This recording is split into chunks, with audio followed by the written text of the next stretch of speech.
कहाँ रहे दहेज पतो भाई तक तो है सब छड़ी सब बांस खाए जात हैं अब जब कहो गली आए तब तो का बताए दहेज पतो तो पूरा दिन खाए लो घूमो ये छड़ी न कराओ जे है कि हां के छड़ी कहूं ना मारो मम्मी काहे लड़का मारे रात बहिनी का गलती कर डाली से दादा के बरवा उखाड़ ले तो पकड़े अरे कल्लू मम्मी इसके कहना जा छड़ी करा लो गांव है घूमत है बताओ उनके पास खाए जाती अब्बा आवे गली आए बैठे दो गाड़ी दे दे तो बर्दाश्त होई झगड़े तो होई बहिनी समझाए जो बहिनी भाई लड़का है काहे तुम्हारे दारत हो है उसके बाल उखाड़े देखना है लड़का है ये कोनो बात है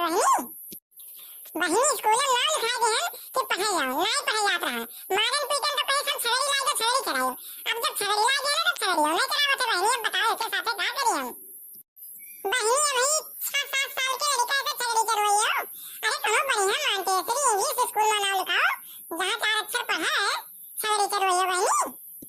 ठीक है छोटकी बहिनी आपकी इनका पढ़ाई के स्कूल में नाम लिखवा देता अब की अगर ये पढ़ाई आई है तो इन्हें भेज दे दिल्ली हो जाए होटल में पहले वार्ता साफ करी है तब समझ में आई इनके